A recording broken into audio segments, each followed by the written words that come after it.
Hello, this is Silly You, also known as Matthew Me, and I'm going to show you how to get a cosmetic item for Primal Carnage Extinction ready for the game's use.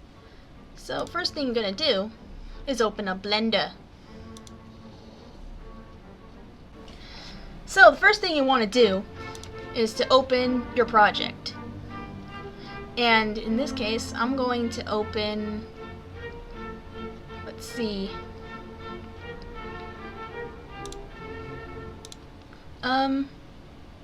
what's an item?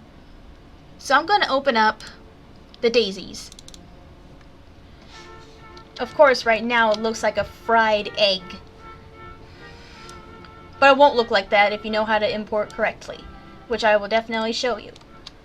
So you take this fried egg, and most important thing is in edit mode here, make sure that you have all your sharp seams all marked. The daisy doesn't need them, but there are some models that need them, and you'll see why. So what you want to do is File, Export to FBX, which is the file type the SDK uses. I'm just going to save over this daisy for the sake of the tutorial. So what you want to do is make sure you're only exporting the saved object, the selected object, in the main tab here. Now under geometries, you must apply modifiers if you have any.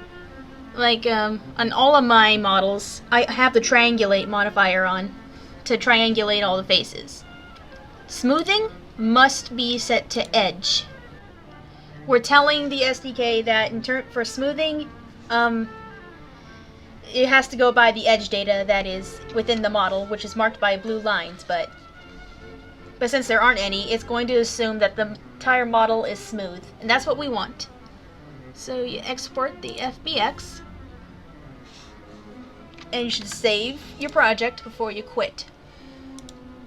The next step is to open the SDK. And while that's launching, I'll go ahead and show you the necessary maps you must make before this step. So,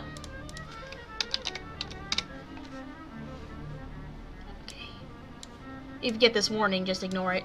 Now then, you must have a diffuse map. That's what this is. And this diffuse map is very different. I'll go ahead and show you by opening this.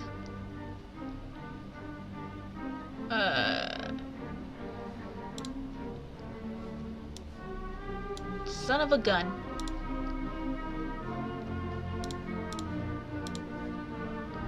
There. See, it has a transparent background, and that is something I did in Photoshop. A tutorial for that will be for another day.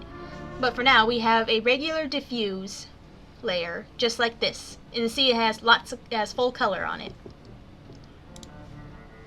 The next important one is the speculate map. This determines how shiny your object is. Also very important. And the last important thing is your normal map. Mine is created from a website by importing my speculate map into a special website, which I'll go ahead and show you what that is, just in case you need it. It is Normal Map Online, provided by GitHub. GitHub. Sounds country. Now then, you just drag your black and white file in here. Any black spots will be considered deep, and you can check on your cube here, and you check this if you want to turn off rotation here. Now then, this adds depth to your model, but sometimes it gets a little too depthy, see? So what you can do is lower the strength of it, like so. There we go. Because in the engine, it's not going to be so deep, per se. That should be good.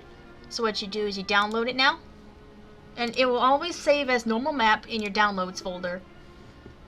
I didn't want to open it. So the important step is to go to the downloads folder.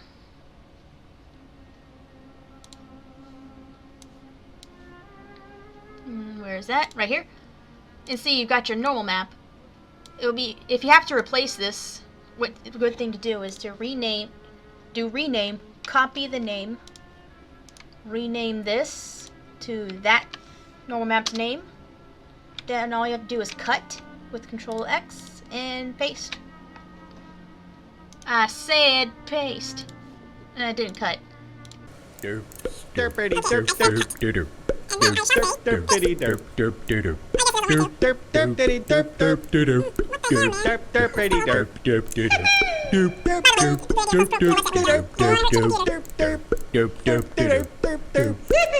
derp derp derp derp derp derp. Okay, I think I found out what I did wrong there. I am so sorry. I'm not the best person in the world in terms of making tutorials, but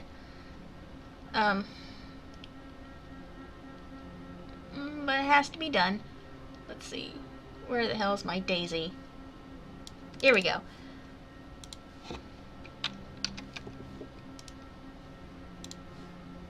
Cut, paste, and replace your file. Alright, now you're all set. We'll finally get to opening the SDK.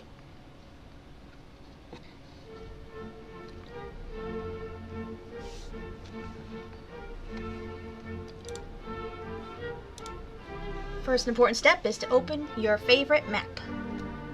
I'm going to load docs.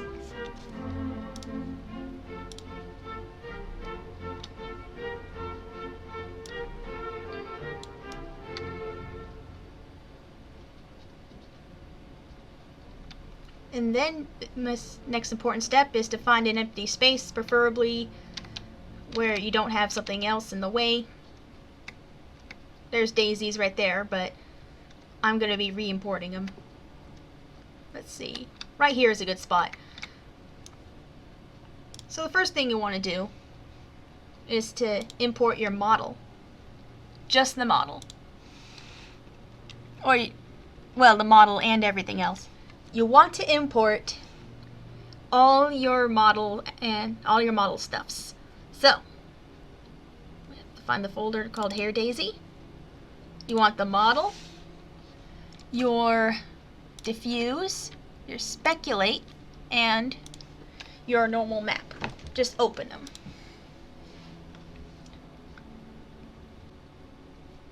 So this is what you would see if you are importing a model. So since we're importing in a different way, it'll just say package my package. It's a good idea to start your package name with capital MESH and then underscore, just to make it easier on the developers. So this is going to be the daisy.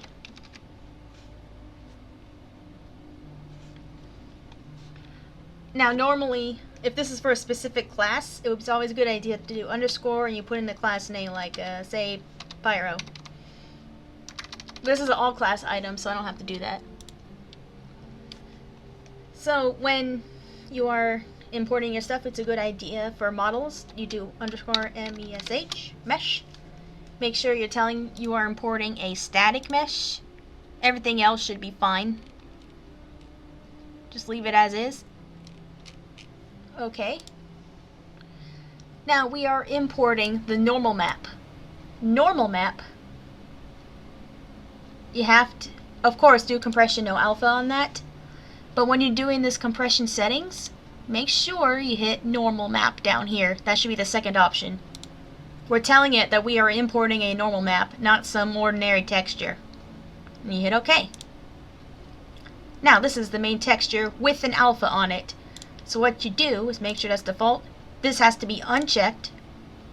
Do alpha to opacity. And then you do blend translucent. And this applies to any dinosaur skin that uses alphas, like the mutant tupa.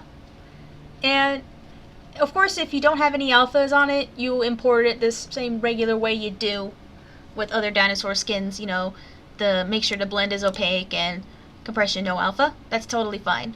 So you hit OK. And this is the black and white texture.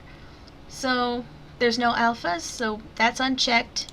This is opaque, compression no alpha, just like any ordinary texture file, and you hit OK.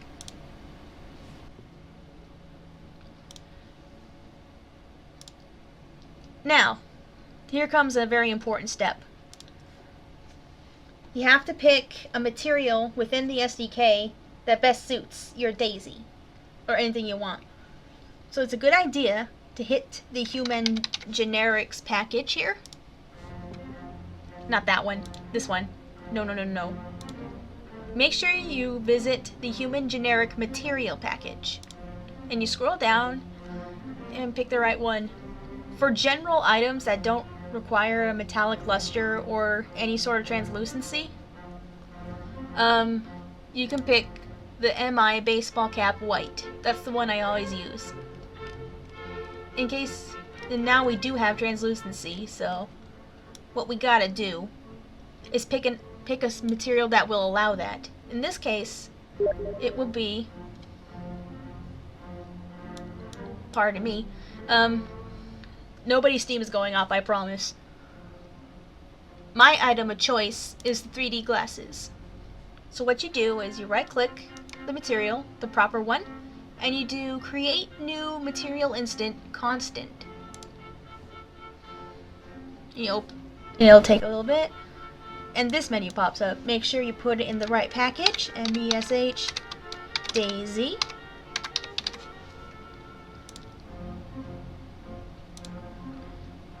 And it's a good idea to rename this, so I'm going to call it Daisy.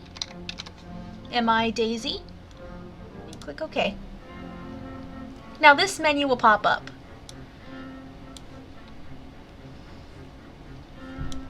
So what you gotta do first is check diffuse, and you click your item here, your diffuse map, go all the way to the green arrow and click it. And you'll see your daisies there, but you will see that the 3D glasses light is still there. To correct that, you check specular, go to your specular map, you press the green arrow. Now it should have proper lighting, but it looks all smooth. Not quite right. So you go to normals, click it here in the content browser, and you press the green arrow. And bam, there they are, in their glory. And now all that must be done is to put it together. So you double click your mesh. It shall open in a bit. There we go. Now notice it will have the checkerboard pattern on it. Hey, a Pokeball. So what you do is you type in the search here, MAT, like yours truly, and you find your new material right here,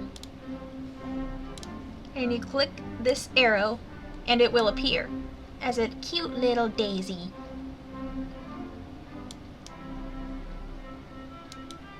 And it's all set. So all you gotta do is slap it here in the world.